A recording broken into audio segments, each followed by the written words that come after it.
بسم اللہ الرحمن الرحیم۔ السلام علیکم اسٹوڈنٹس، میں ہوں professor Iftikhar but. Welcome on learning management system. Students, آج ہم کمپیوٹر سائنسز پارٹ 1 کے لیکچر نمبر 5 کو ڈسکس کریں گے۔ گزشتہ لیکچر میں ہم نے انپٹ ڈیوائسز کو ڈسکس کیا تھا، اس میں کی بورڈ اور چند ایک پوائنٹنگ ڈیوائسز کو پڑھا تھا۔ آج ہم پوائنٹنگ ڈیوائسز کے ہی ریمیننگ پورشن کو ڈسکس کریں گے۔ تو شروع کرتے ہیں۔ سب سے پہلی ڈیوائس ہے جوائے اسٹک۔ آپ دیکھ سکتے ہیں کہ یہ ایک جوائے اسٹک ہے، اصل میں یہ ایک لیور ہے جو کہ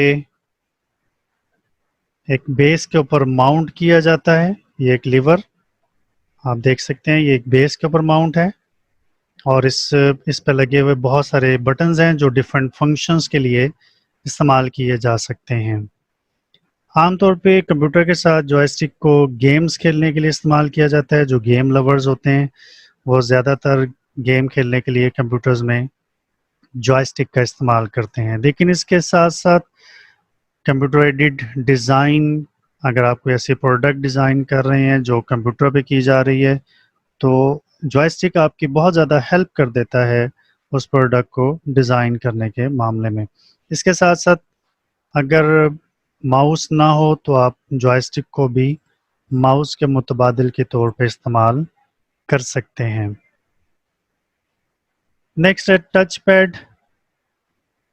عموماً آپ نے لیپ ٹاپ کے ساتھ ایک ریکٹینگولر سرفیس کو یوز کیا ہوگا۔ یہ آپ دیکھ سکتے ہیں، یہ ایک ریکٹینگولر فلیٹ سرفیس ہے جس پر کہ یوزر اپنی فنگر کو سلائیڈ کرتا ہے اور یہ ڈیوائس اس فنگر کی موومنٹ کو اور اس کے پریشر کو سینس کرتے ہوئے مانیٹر اسکرین کے اوپر پوائنٹر کو ڈفرنٹ ڈائریکشنز میں موو کروا دیتی ہے۔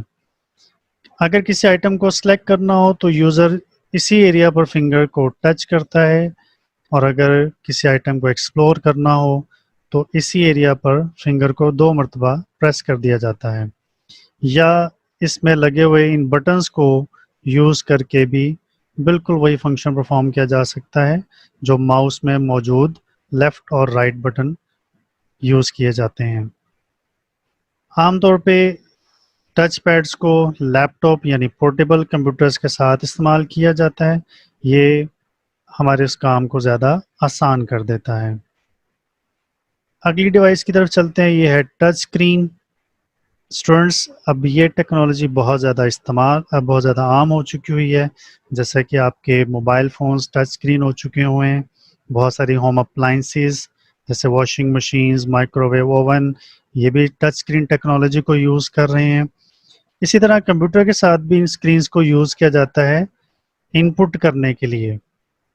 یہاں پر اسکرین پہ ڈفرنٹ بٹنز یا مینیوز موجود ہوتے ہیں۔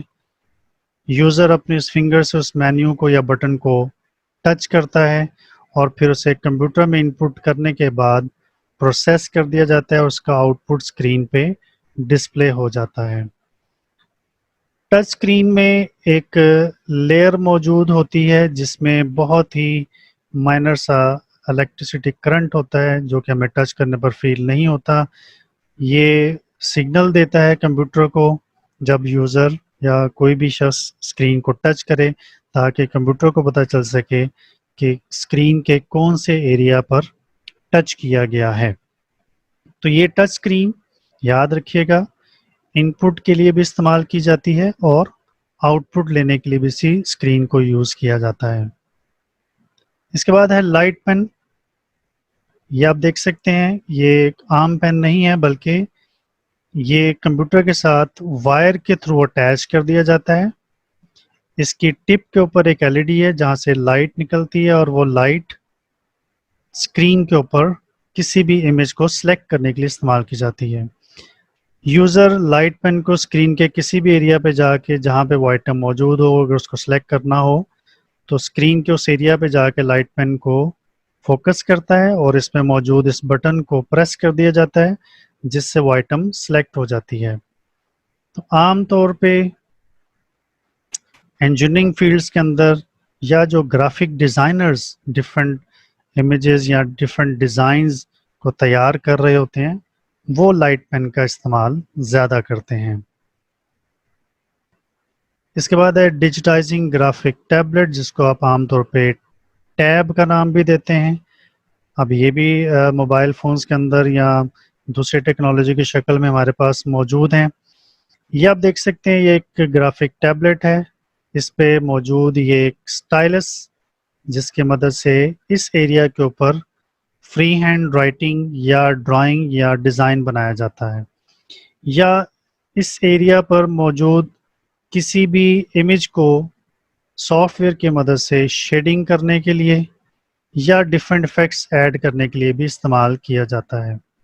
اور فائنلی جب یہاں پہ وہ امیج ریڈی ہو جاتا ہے، اگر آپ نے اس کی شیڈنگ کر لی ہے، آپ نے اس کے اوپر ڈرائنگ بنا لی ہے، ڈیزائن تیار کر لیا ہے، تو پھر اس امیج کو کمپیوٹر میں اسٹور کر دیا جاتا ہے تاکہ اس کے اوپر پھر فردر پروسیسنگ کی جا سکے۔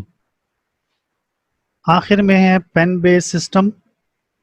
اسٹوڈنٹس، جیسا کہ آپ لوگ کلاس میں ٹیچر کا لیکچر نوٹ کرنے کے لیے نوٹ بک کا، پین کا، انک پین کا استعمال کرتے ہیں اور لیکچر نوٹ کرتے ہیں، لیکن اس نئی ٹیکنالوجی سے اب اسٹوڈنٹس کے لیے یہ کام آسان ہو گیا ہے کہ اسٹوڈنٹس کو کاپیز یا پین کی ضرورت نہیں ہے۔ اس پین بیس سسٹم کی مدد سے آپ یہاں پر جو بھی لیکچر ہے اس کو بآسانی نوٹ کر سکتے ہیں۔ اب یہ چونکہ آپ کے کمپیوٹر کے ساتھ لنک ہوتے ہیں، تو یہاں پر موجود جو بھی آپ کی رائٹنگ ہوگی وہ کمپیوٹر کے اندر ان پٹ کر دی جائے گی اور پھر اس کو کمپیوٹر کے اندر ٹائپ کر دیا جاتا ہے۔ اس کا ایک اور بڑا فائدہ یہ ہوتا ہے کہ جو انسٹرکٹر یا جو بھی آپ کے ٹیچر ہیں، ان کا الیکٹرانک وائٹ بورڈ کمپیوٹر کے ساتھ کنیکٹ ہوتا ہے، اور اس بورڈ کے اوپر جو کچھ بھی ڈسپلے ہو رہا ہوتا ہے وہ اسٹوڈنٹس کی اسکرین کے اوپر بھی آٹومیٹکلی ڈسپلے ہو جاتا ہے۔ اس کا فائدہ یہ ملتا ہے کہ اسٹوڈنٹس کو زیادہ کنسنٹریشن کرنی پڑتی ہے اپنے لیکچر کی طرف، اس کو نوٹ کرنے کی ضرورت نہیں پڑتی، تاکہ اسٹوڈنٹ اپنا دھیان زیادہ تر ٹیچر کی بات پہ رکھے، اپنے لیکچر پہ رکھے، کیونکہ آٹومیٹکلی اس بورڈ پہ لکھی ہوئی جو بھی چیز ہوگی وہ اسکرین کے اوپر ڈسپلے ہو جائے گی اور وہ کمپیوٹر کے اندر آٹومیٹکلی اسٹور بھی ہوتی جائے گی۔ تو اسٹوڈنٹس، آج ہم نے پوائنٹنگ ڈیوائسز کے ریمیننگ پورشن کو ڈسکس کیا۔ امید ہے کہ آپ کو آج کا لیکچر سمجھ آیا ہوگا۔ اگلے لیکچر کے ساتھ پھر حاضر ہوں گے۔ اپنا بہت سارا خیال رکھیے گا۔ اللہ حافظ۔